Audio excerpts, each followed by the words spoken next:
Hi students, welcome back to my channel MD happy. Radhe Radhe.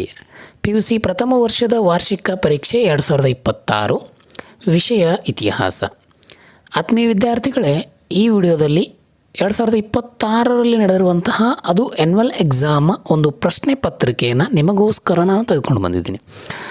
So ಅದರ ಜೊತೆಗೆ ಇನ್ನೊಂದು ಏನಪ್ಪ ಅಂತಂದರೆ, ನಾನು ಈ ದ್ವಿತೀಯ PUC ಎಕ್ಸಾಮ್ಗಳು ಭಾಳ ಹತ್ತಿರ ಬರ್ತಾ ಇದ್ದಾವೆ. ಆ ಪ್ರಶ್ನೆಗಳ ವಿಡಿಯೋಗಳನ್ನು ಸಹ ಮಾಡ್ತೀನಿ. ದ್ವಿತೀಯ PUC ವಿದ್ಯಾರ್ಥಿಗಳು ಬೇಜಾರಾಗುವಂಥ ಅವಶ್ಯಕತೆ ಇಲ್ಲ.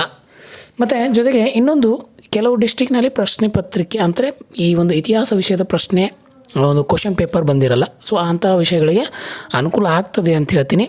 ಸೊ ಸ್ಕೋರ್ ಆಗೋರಿಗೆ ಈ ಒಂದು ಪ್ರಶ್ನೆ ಪತ್ರಿಕೆ ಭಾಳ ಒಳ್ಳೆಯ ಮತ್ತು ಉಪಯುಕ್ತವಾದಂಥ ಪ್ರಶ್ನೆ ಪತ್ರಿಕೆ ಆಗಿದೆ ಅಂತ ಹೇಳ್ತೀನಿ. ಸೊ ನಮ್ಮ ಚಾನಲನ್ನು ಇನ್ನೂ ಯಾರು ಸಬ್ಸ್ಕ್ರೈಬ್ ಮಾಡಿಲ್ಲ, ದಯವಿಟ್ಟು ನಮ್ಮ ಚಾನಲ್ ಸಬ್ಸ್ಕ್ರೈಬ್ ಮಾಡ್ಕೊಳ್ಳಿ ಅಂತ ಹೇಳ್ತೀನಿ.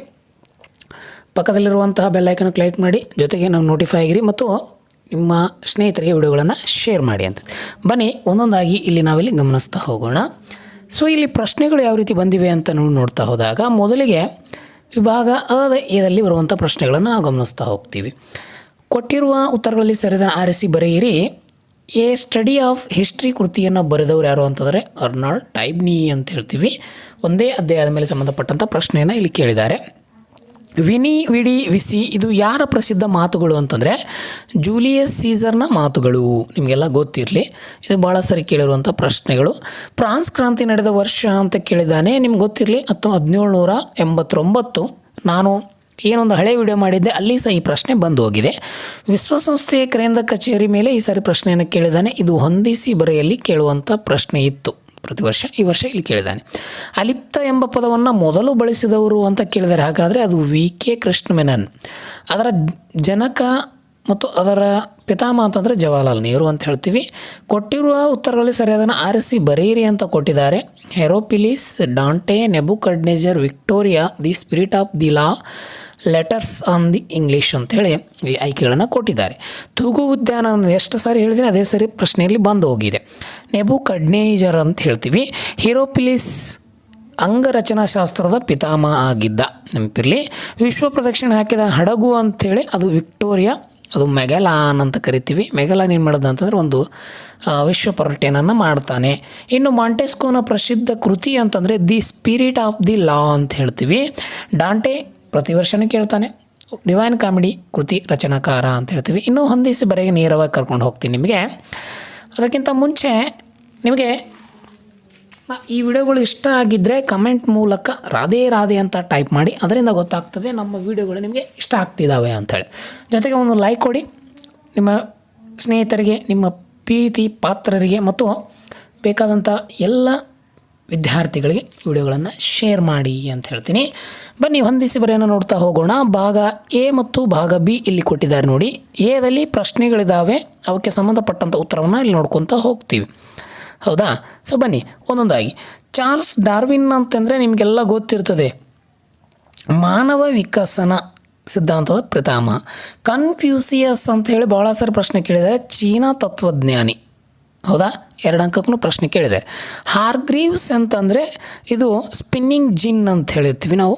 ಇನ್ನು ಥಾಮಸ್ ಫೈನ್ ಅಂತ ಹೇಳ್ತೀವಿ, ಇದು ಅಮೇರಿಕಾದ ತತ್ವಜ್ಞಾನಿ. ಯಾರ್ರೀ? ಅಮೇರಿಕಾದ ತತ್ವಜ್ಞಾನಿ. ಇನ್ನು ಜಾನ್ ಗೆಟನ್ಬರ್ಗ್, ನಿಮಗೆಲ್ಲ ಗೊತ್ತಿದೆ, ಒಂದು ಮುದ್ರಣ ಯಂತ್ರವನ್ನು ಅವರು ಕಂಡುಹಿಡಿತಾರೆ. ಸೊ ಈ ರೀತಿ ನಿಮಗೆಲ್ಲ ಹೊಂದಿಸಿ ಸಂಬಂಧಪಟ್ಟಂತೆ ಪ್ರಶ್ನೆಗಳು ಕೇಳಿದ್ದಾನೆ. ಭಾಳ ಸರಳವಾಗಿದ್ದಾವೆ, ಏನಿಲ್ಲಿ ಧೈರ್ಯ ಆಗುತ್ತೆ ಅಥವಾ ಹೆದರಿ ಹೋಗೋಂಥ ಸಮಸ್ಯೆ ಏನಿಲ್ಲ ಇಲ್ಲಿ. ಯಾಕಂದರೆ ಭಾಳ ಸರಳವಾಗಿರುವಂಥ ಪ್ರಶ್ನೆಗಳೇ, ನೀವು ಸರಳವಾಗಿಯೂ ಬಿಡಿಸ್ತೀರಿ. ಇನ್ನು 1 ಅಂಕಕ್ಕೆ ಭಾಗ ಸಂಬಂಧಪಟ್ಟಂತೆ ಇತಿಹಾಸದ ಪಿತಾಮಹ ಹೆರೋಡಾಟಸ್. ನಾನು ಮೊದಲೇ ಹೇಳಿದ್ದೀನಿ ನಿಮಗೆ, ಆಲ್ರೆಡಿ ವಿಡಿಯೋ ಇದ್ದಾವೆ, ಪ್ಲೇಲಿಸ್ಟಲ್ಲಿ ವಿಡಿಯೋ ಇದ್ದಾವೆ. ಮತ್ತು ನಾನು ಕೆಲವು ವಿದ್ಯಾರ್ಥಿಗಳು ಕೇಳ್ತಿರ್ತೀರಿ, ಸರ್ ನೋಟ್ಸ್ ಬೇಕು ಅಂಥೇಳಿ. ನಾನು ನಿಮಗೆ ಟೆಲಿಗ್ರಾಮ್ ಗ್ರೂಪಿನ ಲಿಂಕನ್ನು ಕೊಟ್ಟಿದ್ದೀನಿ ಡಿಸ್ಕ್ರಿಪ್ಷನ್, ವಿಡಿಯೋ ಡಿಸ್ಕ್ರಿಪ್ಷನ್ ಅಲ್ಲಿಯೂ ಸಹ ಇದೆ. ಹೋಗಿ ಅದು ಈ ಲಿಂಕನ್ನು ಕ್ಲಿಕ್ ಮಾಡಿ. ಭಾಳ ಜನ ಇದು PDF ಬೇಕು ಅಂತ ಕೇಳ್ತಿರ್ತೀರಿ. ಸೊ ಅಂಥ ವಿದ್ಯಾರ್ಥಿಗಳೇನು ಹೇಳ್ತೀನಿ ಅಂತಂದರೆ, ನೀವು PDF ಬೇಕು ಅಂತಂದರೆ ನಮ್ಮ ವಿಡಿಯೋ ಡಿಸ್ಕ್ರಿಪ್ಷನಲ್ಲಿ ಲಿಂಕ್ ಇದೆ, ಟೆಲಿಗ್ರಾಮ್ ಲಿಂಕ್. ಅದನ್ನು ಕ್ಲಿಕ್ ಮಾಡಿದಾಗ ನಿಮಗೆ ಲಿಂಕು ನೇರವಾಗಿ ಟೆಲಿಗ್ರಾಮ್ ಆ್ಯಪ್ಗೆ ಬರುತ್ತೆ. ಆ್ಯಪನ್ನು ಡೌನ್ಲೋಡ್ ಮಾಡ್ಕೊಳ್ಳಿ. ಡೌನ್ಲೋಡ್ ಮಾಡಿಕೊಂಡು ನಮ್ಮ ಪೇಜ್ಗೆ ಜಾಯ್ನ್ ಆಗಿ, ಅಲ್ಲಿ ನಿಮಗೆ PDFಗಳು ಸದ್ಯ ಲಭ್ಯದಲ್ಲಿ ಸಿಗ್ತವೆ ಅಂತ ಹೇಳ್ತೀನಿ. ಯಾವ ನದಿಯ ದಡದ ಮೇಲೆ ಈಜಿಪ್ಟ್ ನಾಗರಿಕತೆ ಅಂದರೆ ನೈಲ್ ನದಿಯ ಅಂತ ಹೇಳ್ತಿದ್ರು. ಇನ್ನು ಪ್ರತಿ ಸುಧಾರಣೆ ನಾಯಕ ಅಂತಂದರೆ ಮಾರ್ಟಿನ್ ಲೂಥರ್ ಹೇಳ್ತೀವಿ. ಬಿಸ್ಮಾರ್ಕ್ನ ಪ್ರಸಿದ್ಧ ಹುಕ್ಕು ಮತ್ತು ಕಬ್ಬಿಣ ನೀತಿ. ಗೆಸ್ಟಪೋ ಎಂದರೇನು ಅಂತೇಳಿ ಈ ಒಂದು ಪ್ರಶ್ನೆಯನ್ನು ಕೇಳಿದ್ದಾರೆ. ರಹಸ್ಯ ಪೊಲೀಸ್ ಪಡೆಯನ್ನು ಗೆಸ್ಟಪೋ ಅಂತ ಕರೀತಿದ್ರು. ಜರ್ಮನಿಯ ನಾಜಿ ಒಂದು ಅವಧಿಯಲ್ಲಿ ಈ ಒಂದು ಪದ್ಧತಿ ಇತ್ತು ಅಂತ ಹೇಳ್ತೀವಿ. ಇವು 1 ಅಂಕದ ಪ್ರಶ್ನೆಗಳು. ಇನ್ನು 2 ಅಂಕದ ಪ್ರಶ್ನೆಗಳನ್ನು ನೀವು ಇಲ್ಲಿ ಗಮನಿಸ್ತಾ ಹೋಗಿ. ಈ ಕೈಗೆ ಸಂಬಂಧಪಟ್ಟಂತೆ ನಾನು ಕೈ ಬರದಲ್ಲಿ ಉತ್ತರವನ್ನು ಕೊಟ್ಟಿದ್ದೀನಿ ನೋಡಿ. ಭಾಗ ಬಿಗೆ ಸಂಬಂಧಪಟ್ಟಂತೆ ಇಲ್ಲಿ ನಾನು ಕೊಟ್ಟಿದ್ದೀನಿ ನೋಡಿ. ಭೂಮಿಯ ಉಗಮ ಹಾಗೂ ವಿಕಸನದ 2 ಸಿದ್ಧಾಂತಗಳು ಅಂತಂದರೆ ಸ್ಥಿರಭೂಮಿ ಸಿದ್ಧಾಂತ ಮತ್ತು ಮಹಾಸ್ಫೋಟ ಸಿದ್ಧಾಂತ ಹೇಳ್ತೀವಿ. ಪ್ರಾಚೀನ ಚೀನಾದ ಯಾವುದಾದ್ರೂ 2 ತತ್ವಜ್ಞರು ಲವತ್ಸೆ ಮತ್ತು ಕನ್ಫ್ಯೂಸಿಯಸ್. ಪಾರ್ಥೆನಾನ್ ದೇವಾಲಯ ಎಲ್ಲಿದೆ, ಅದನ್ನು ಯಾರು ಪಾರ್ಥೆನಾನ್ ಅನ್ನೋದು ಅಥೆನ್ಸ್ನಲ್ಲಿದೆ, ಅದನ್ನು ಪೆರಿಕ್ಲೇಸನ ಕಾಲದಲ್ಲಿ ನಿರ್ಮಿಸಲಾಯಿತು ಅಂತ ಹೇಳ್ತೀವಿ. 12 ಕೋಷ್ಟಕ ಅಂದರೆ ರೋಮನ್ನರ ಲಿಖಿತದ ಕಾನೂನಕ್ಕೆ ನಾವು 12 ಕೋಷ್ಟ ಅಂತ ಕರಿತಿದ್ವಿ. ಮೊಹಮ್ಮದನ ತಂದೆ ತಾಯಿಗಳು ಅಂತ ಕೇಳಿದರೆ ತಂದೆ ಅಬ್ದುಲ್ಲಾ, ತಾಯಿ ಅಮೀನಾ ಅಂತ ಹೇಳ್ತೀವಿ. ಮಧ್ಯಕಾಲೀನ ಯುರೋಪಿನ ಯಾವುದಾದ್ರೂ 2 ಪ್ರಮುಖ ವಿಶ್ವವಿದ್ಯಾಲಯಗಳು ಅಂದರೆ ಇಟಲಿ ಸರ್ನೋ ಮತ್ತು ಬೋಲಾಗ್ರ್ ಮತ್ತು ನೇಪಲ್ಸ್ ಅಂತೇಳಿ 2 ವಿಶ್ವವಿದ್ಯಾಲಯವನ್ನು ನಾವು ಕಾಣ್ತೀವಿ. ಲಿಯೋನಾರ್ಡೋ ಡಾ ವಿಂಚಿ ಅವರು ಬರೆಸಿದ 2 ಚಿತ್ರಗಳು ಅಂತಂದರೆ ಮೊನಾಲಿಸಾ ಮತ್ತು the last of the suffer 2 ಇದ್ದಾವೆ. ಸೊ ಉತ್ತರ ಯಾವ ರೀತಿ ಬರೀಬೇಕು ಅನ್ನೋದಕ್ಕೆ ಒಂದು ಉದಾಹರಣೆ. ಕಾರ್ಲ್ಮಾರ್ಕ್ಸ್ 2 ಕೃತಿಗಳು ದಾಸ್ ಕ್ಯಾಪಿಟಲ್, ಕಮ್ಯುನಿಸ್ಟ್ ಮ್ಯಾನಿಫೆಸ್ಟೋ ಅಂತ ಹೇಳ್ತೀವಿ. 2ನೇ ಜಾಗತಿಕ ಯುದ್ಧದ ಸಂದರ್ಭದಲ್ಲಿ ಅಣುಬಾಂಬ್ ದಾಳಿಗೆ ತುತ್ತಾದ ಜಪಾನಿನ 2 ನಗರಗಳು ಹಿರೋಶಿಮಾ, ನಾಗಾಸಾಕಿ. ಹೋಗಿ 26ನೇ ನೋಡಿ. ಭದ್ರತಾ ಮಂಡಳಿ 5 ಕಾಯಂ ಸದಸ್ಯ ರಾಷ್ಟ್ರ ಅಂದರೆ America, England, Russia, France, China ಅಂತ ಹೇಳ್ತೀವಿ. ಇನ್ನು ಶೀತಲ ಸಮರದ ಮುಕ್ತಾಯವಾದ ಅಮೆರಿಕದ ಮತ್ತು ರಷ್ಯಾದ ಇಬ್ಬರ ಅಧ್ಯಕ್ಷರು ಅಂದರೆ ಜಾರ್ಜ್ ಬುಷ್ ಅಮೆರಿಕದಾದರೆ, ಬೋರಿಸ್ ಎಲ್ಸಿನ್ ಅಂಥೇಳಿ ರಷ್ಯಾದ ಅಧ್ಯಕ್ಷರಾಗಿದ್ದರು. ಇನ್ನು ನ್ಯಾಟೋ ಸ್ಥಾಪನೆ ಯಾವಾಗ ಮತ್ತು ಎಲ್ಲಿ ಅಂದರೆ ನ್ಯಾಟೋ ವಾಷಿಂಗ್ಟನ್ನಲ್ಲಿ ಸ್ಥಾಪನೆ ಆಗ್ತದೆ. 1949ರಲ್ಲಿ ಇದು ಸ್ಥಾಪನೆಗೊಂಡಿದ್ದು ಅಂತ ಹೇಳ್ತೀವಿ. ಅಲಿಪ್ತ ಚಳುವಳಿಯ ಬಣದ ತ್ರಿಮೂರ್ತಿಗಳು ಅಂತಂದರೆ ಜವಾಹರ್ಲಾಲ್ ನೆಹರು, ಗಮಾಲ್ ಅಬ್ದುಲ್ ನಾಸೀರ್, ಜೋಸೆಫ್ ಬೊರಾಜ್ ಟಿಟೋ ಅಂಥೇಳಿ 3 ಜನ ತ್ರಿಮೂರ್ತಿಗಳನ್ನು ಕರಿತೀವಿ. ಇನ್ನು ಭಾಗ ಹೀಗೆ ಸಂಬಂಧಪಟ್ಟಂತೆ ನಿಮಗಿಲ್ಲಿ ಕಾಲಾನುಕ್ರಮದಲ್ಲಿ ಪ್ರಶ್ನೆಗಳನ್ನು ಕೊಡ್ತಾರೆ. ಸೊ ಯಾವ ರೀತಿ ಅನ್ನೋದಕ್ಕೆ ನಾನು ಇಲ್ಲಿ ಉದಾಹರಣೆ ಕೊಟ್ಟಿದ್ದೀನಿ ನೋಡಿ. ನೀವೆಲ್ಲರೂ ಅಲ್ಲಿ ಗಮನಿಸ್ತಾ ಹೋಗ್ಬೋದು. ಪ್ರಶ್ನೆಗಳನ್ನು ನೋಡಿ. ಬಾಡುಂಗ ಸಮ್ಮೇಳನ, ಸೊಸೈಟಿ ಆಫ್ ದಿ ಜೀಸಸ್ ಸ್ಥಾಪನೆ, ಒಲಿಂಪಿಕ್ಸ್ ಕ್ರೀಡೆ, ಇಟಲಿ ಏಕೀಕರಣ. ಇವು ಪ್ರಶ್ನೆಗಳಿದ್ದಾವೆ. ಅದಕ್ಕೆ ಸಂಬಂಧಪಟ್ಟಂಥ ಉತ್ತರವನ್ನು ಇಲ್ಲಿ ಕೊಟ್ಟಿದ್ದೀನಿ ನೋಡಿ. ಮೊದಲು ಬರೋದು ಒಲಿಂಪಿಕ್ಸ್ ಕ್ರೀಡೆ, ತದನಂತರ ಸೊಸೈಟಿ ಆಫ್ ಜೀಸಸ್ ಸ್ಥಾಪನೆ, ತದನಂತರ ಇಟಲಿ ಏಕೀಕರಣ ಆಗ್ತದೆ, ತದನಂತರ ಬಾಡುಂಗ ಸಮ್ಮೇಳನಗಳು ಆಗ್ತವೆ. ಸೊ ವಿದ್ಯಾರ್ಥಿಗಳೇ, ವಿಡಿಯೋ ಲೈಕ್ ಆದರೆ ಕಮೆಂಟ್ ಬಾಕ್ಸಲ್ಲಿ ರಾಧೆ ಅಂತ ತಪ್ಪದೆ ಕಾಪಿ ಮಾಡಿ. ಮತ್ತು ಕಮೆಂಟಲ್ಲಿ ಇನ್ನೊಂದು ಏನಪ್ಪ ಅಂದರೆ ನಿಮ್ಮ ಪ್ರಶ್ನೆಗಳು ಏನೇ ಇರಲಿ, ಪ್ರಥಮ PUC ಆಗಲಿ ದ್ವಿತೀಯ PUC ಸಂಬಂಧಪಟ್ಟಂಥ ಪ್ರಶ್ನೆಗಳನ್ನು ಹಾಕ್ತಾ ಇರಿ ಅಂತ ಹೇಳ್ತೀನಿ. ಇನ್ನು ಭೂಪಟಕ್ಕೆ ಸಂಬಂಧಪಟ್ಟಂತೆ ಪ್ರಪಂಚದ ಭೂಪಟದ ಐತಿಹಾಸಿಕ ಸ್ಥಳಗಳನ್ನು ಗುರುತಿಸಬೇಕು, ಅಲ್ಲಿ ಸ್ಥಳಗಳಿಗೆ ವಿವರಣೆಯನ್ನು ಕೊಡಬೇಕು ಅಂತ ಹೇಳ್ತಾರೆ. ನಾನು ವಿವರಣೆ ಕೊಟ್ಟಾದ ನಂತರ ನಿಮಗೆ ಭೂಪಟವನ್ನು ತೋರಿಸುವಂಥ ಕೆಲಸ ಮಾಡ್ತೀನಿ. ಇಲ್ಲಿ ಬ್ಯಾಬಿಲೋನಿಯಾ ಅಂತ ನಿಮಗೆ ಕೊಟ್ಟಿದ್ದಾರೆ. ಇದು ಇರಾಕ್ನಲ್ಲಿದೆ. ಮೆಸೊಪೊಟೇಮಿಯಾದ ರಾಜಧಾನಿ. ಹೌದಾ, 1 ಅಂಕ. ಜೆರುಸಲೇಮ್ ಇದು ಇಸ್ರೇಲ್ನಲ್ಲಿದೆ. ಇದು ಯಹೂದಿ, ಕ್ರೈಸ್ತ, ಇಸ್ಲಾಂ ಪ್ರಮುಖ ನಗರವಾಗಿತ್ತು. Mecca Saudi ಅರೇಬಿಯಾದಲ್ಲಿದೆ. ಪ್ರವಾದಿ ಮೊಹಮ್ಮದರು ಇಲ್ಲಿ ಜನಿಸಿದರು. ಕೇಪ್ ಆಫ್ ದಿ ಗುಡ್ ಹೋಪ್ನಲ್ಲಿ ದಕ್ಷಿಣ ಆಫ್ರಿಕಾದಲ್ಲಿ ಕಂಡು ಬರ್ತದೆ. ಬರ್ತುಲೋ ಡಯಾಜ್ ಇದನ್ನು ಬಿರುಗಾಳಿ ಶಿಖರ ಅಂತ ಕರೆದ. ಇನ್ನು ನಾಗಾಸಾಕಿ ಜಪಾನ್ನಲ್ಲಿದೆ.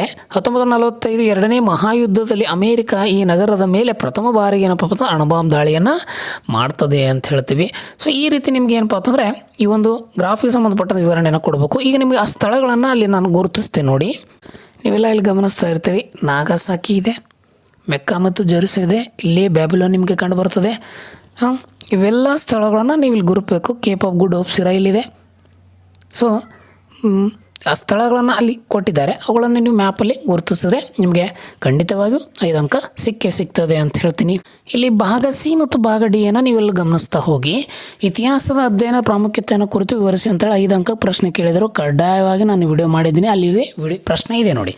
ಇನ್ನು ಯೇಸುವಿನ ಬೋಧನೆ ಮತ್ತು ಜೀವನ ಮತ್ತು ಬೋಧನೆ 10 ಅಂಕ ಕೇಳ್ತಾ ಇದ್ರು. ಇಲ್ಲಿ ಕೇವಲ ಬೋಧನೆಗಳನ್ನು ಕೇಳಿದ್ದಾರೆ.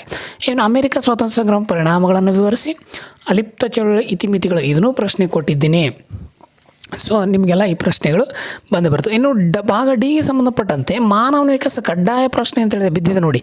ಇನ್ನು ಭೌಗೋಳಿಕ ಸಮಸ್ಯೆ ಕಾರಣ ಮತ್ತು ಪರಿಣಾಮಗಳನ್ನು ವಿವರಿಸಿ, ಫ್ರಾನ್ಸ್ ಕ್ರಾಂತಿಗೆ ಕಾರಣ ಮತ್ತು ಪರಿಣಾಮ ಇದನ್ನೂ ಸಹ ಪ್ರಶ್ನೆ ಕೊಟ್ಟಿದ್ದೀನಿ ನಿಮಗೆ. ಇನ್ನು 2ನೇ ಜಾಗತಿಕ ಮಹಾಯುದ್ಧದ ಪರಿಣಾಮಗಳು ಈ ಪ್ರಶ್ನೆಗಳು ನಿಮಗೆ ಕೊಟ್ಟಿದ್ದೀನಿ. ಸೊ ಯಾರೆಲ್ಲ ವಿಡಿಯೋಗಳನ್ನು ನೋಡ್ಕೊಂಡಿದ್ದೀರಿ ಅವಾಗೆಲ್ಲ ನಿಮಗೆ ಸ್ಕೋರ್ ಆಗಲಿಕ್ಕೆ ಅನುಕೂಲ ಆಗಿರ್ತದೆ ಅಂತ ಹೇಳ್ತೀನಿ. ಸೊ ಇದಿಷ್ಟು ಈ ವರ್ಷ ಕೇಳಿರುವಂಥ ಪ್ರಥಮ PUC ಇತಿಹಾಸಕ್ಕೆ ಸಂಬಂಧಪಟ್ಟಂಥ ಒಂದು ಆ್ಯನ್ಯುವಲ್ ಪ್ರಶ್ನೆ ಆಗಿತ್ತು, ಕ್ವಶನ್ ಪೇಪರ್ ಆಗಿತ್ತು ಸ್ನೇಹಿತರೆ. ಸೊ ವಿಡಿಯೋ ಹೇಗೆ ಅನಿಸ್ತು ಅಂತ ಕಮೆಂಟ್ ಮೂಲಕ ತಿಳಿಸಿ. ಸೊ ಎಲ್ರಿಗೂ ಧನ್ಯವಾದಗಳು. ನಮಸ್ಕಾರ.